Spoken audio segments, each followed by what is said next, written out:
After the Week 16 win against the Jaguars, the Los Angeles Raiders head coach Antonio Pierce was asked an intriguing question. It was about the balance between winning games, like the one against the Jaguars, and how it affects their chances of securing the #1 overall draft pick. His response has sparked some interesting conversation. Based on what Pierce said, some people believe there might be tension between him and Raiders GM Tom Telesco. Rumors are swirling that the two might not see eye to eye, and some even think Pierce's comments hint at his uncertain future with the team. Let's break down what was said and dig into the potential implications. What's up, buddies? Welcome back. If you are new here, make sure you hit the subscribe button. We cover all AFC West news here on this channel, so when asked about the first overall draft pick, Antonio Pierce had a direct response. Talk to Tom Telesco about that. Clearly, Pierce made it known that draft positioning isn't his focus. In a follow-up, he added that the team doesn't concern itself with fantasy football or draft scenarios. For him, it's all about wins and losses this season. Nothing else matters. Now, it's worth noting that Pierce and Telesco have entirely different responsibilities. Pierce is locked in on the field, while Telesco is looking at the bigger picture, including draft strategy. However, it's starting to seem like they may not be on the same page. This dynamic is especially interesting because Telesco didn't hire Pierce. That raises questions about how much faith the organization has in Pierce moving forward. This isn't just speculation either. Over the past couple of weeks, several reports have hinted at potential friction. For instance, during the owners' meeting about 2 weeks ago, Mark Davis reportedly stated that both Pierce and Telesco would be evaluated separately once the offseason began. That's a clear sign that their futures with the Raiders aren't necessarily tied together. Looking at the Raiders' last two regimes, it's clear they've typically operated with leadership that's tightly connected. For example, Mike Mayock and John Gruden were essentially a package deal. While Mayock had input, Gruden was the one ultimately calling the shots. Then came Dave Ziegler and Josh McDaniels, who were not only hired together but came from the same organization and brought their shared vision to the Raiders. Those partnerships tied the GM and head coach closely together. But this new regime is different. Antonio Pierce comes from the Ziegler-McDaniels era, yet Tom Telesco is completely separate from that history. This separation is significant, and Mark Davis made it clear when he stated that Pierce and Telesco would be evaluated independently in the offseason. That distinction sets this situation apart from what the Raiders have done in the past. One thing that stands out in all of this is the criticism Tom Telesco has faced lately. It doesn't quite add up. A general manager isn't coaching the team. That's the head coach's responsibility. The GM's job is to construct a strong roster, and Telesco has done just that. The Raiders have a talented roster right now, even though they're missing key pieces like a quarterback, a top-tier running back, and a true wide receiver since trading Devontae Adams. Still, when you consider Telesco's limited time, one offseason, one draft, and the need to address salary cap issues, he's done a solid job. Building a competitive team isn't something that happens overnight. GMs need 3 to 5 years to fully implement their strategies and create a sustainable framework. Yet some are already calling for Telesco to be replaced, which feels premature. It's also worth noting that success on the field often depends on the coach getting the most out of the players. A great coach can maximize a roster's potential, even if it's not loaded with top-tier talent. Conversely, even the best roster won't lead to wins without a coach who knows how to put the pieces together. That dynamic highlights the importance of evaluating Telesco and Pierce separately. It's not as simple as just finding a quarterback and expecting everything to magically fall into place. That approach would be short-sighted and likely ineffective. What Tom Telesco accomplished in his first offseason and what he might achieve in the upcoming offseason will provide a much clearer picture of his overall vision for the Raiders. Adding to the discussion was an interesting report from Josina Anderson. She is a highly respected NFL insider. According to her, the Raiders are exploring the possibility of hiring a new head coach, while Tom Telesco is working behind the scenes to distance himself from Antonio Pierce. This report adds another layer to the speculation and aligns with what Mark Davis mentioned about evaluating Telesco and Pierce separately. When you connect the dots, Mark Davis's comments, Anderson's report, and Pierce's pointed remarks about the draft, it becomes clear that there's some tension between Pierce and Telesco.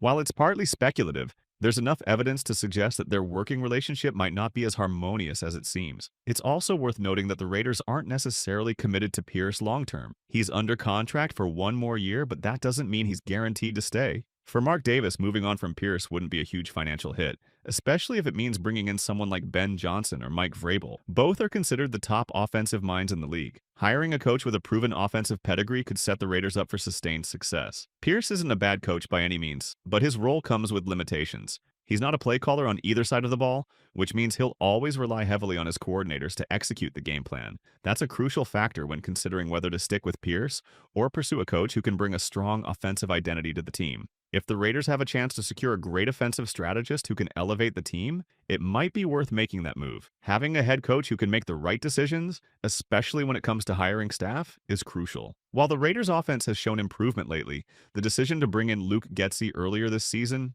a move made by Antonio Pierce, raises questions. That hire didn't pan out as expected, which puts Pierce's judgment under scrutiny. If Mark Davis decides that moving on from Pierce is the best course of action, it makes sense from a long-term perspective. Shifting focus to the upcoming draft, the Raiders' position is generating plenty of discussion. Dropping down from the #1 overall pick is a concern for many, but it's not a guarantee that missing the top pick means losing out on a franchise quarterback. History has shown us that predicting how quarterbacks will go off the board is far from an exact science. Take the 2019 draft, for instance. Kyler Murray was the clear #1 pick, but other highly touted quarterbacks like Drew Lock and Dwayne Haskins didn't end up being first-round successes. In fact, Murray was the only quarterback selected in the first round that year. Fast forward to 2022, and it was the same story. Players like Kenny Pickett, Malik Willis, and Hendon Hooker were projected to go high, with talk of multiple quarterbacks being selected in the top 10. Instead, Pickett was taken 20th overall, Willis fell to the 4th round, and Hooker landed in the 2nd.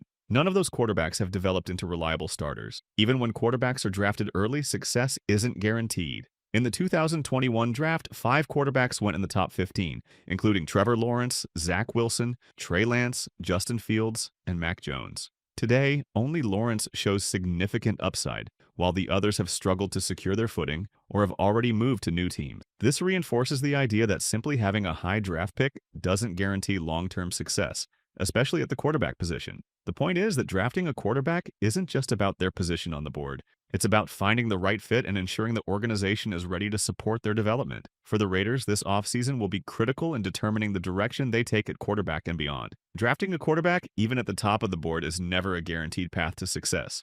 Look at the Colts with Anthony Richardson. He was the 3rd quarterback taken in his draft class, but so far things haven't worked out as planned. As they enter his 2nd year, it's clear he still has a lot to prove. On the flip side, players like Bryce Young and CJ Stroud are finding success early, showing that every quarterback's journey is unique. History also tells us that top-tier quarterbacks don't always come from the very top of the draft. Players like Jordan Love and Jalen Hurts were taken later, Love in the 1st round and Hurts in the 2nd. And then there are standout examples like Josh Allen and Patrick Mahomes, who weren't even the 1st overall picks in their respective drafts. Time and again, we see that the first quarterback taken isn't necessarily the best. Success depends on a lot more than just a draft position. As the Raiders approach the end of the season, the draft order continues to shift. With the Titans and Jaguars set to face off next week, one of those teams will lose and likely drop behind the Raiders in draft positioning. If the Raiders lose their upcoming game against the Saints, they could climb as high as the 5th overall pick. Depending on how things shake out over the next few weeks, they might even land at 3rd or 4th overall. That would still put them in a prime position to select a quarterback like Shedeur Sanders or Jalen Milroe, depending on who declares for the draft. At this point, the best approach for the Raiders is to stay conservative and focused. If Mark Davis decides to move on from Antonio Pierce and brings in a new head coach, that coach must be someone capable of developing a young quarterback. Finding the right fit for the head coach will be just as critical as choosing the quarterback itself. Thankfully, there are strong coaching candidates out there. Offensive-minded leaders who could be trusted to groom a young quarterback and build a successful offense. Offensive coordinators often have the greatest influence on a quarterback's success, no matter where that quarterback is drafted. Look at Kyle Shanahan. He turned Brock Purdy, a 7th-round pick, into a highly effective starter. Shanahan also had success with Jimmy Garoppolo. Similarly, Sean McVay found success with Jared Goff, then traded him for Matthew Stafford and won the Super Bowl. And when Stafford eventually moves on, McVay will likely find another quarterback and continue succeeding. Even Matt LaFleur has transitioned from Aaron Rodgers to Jordan Love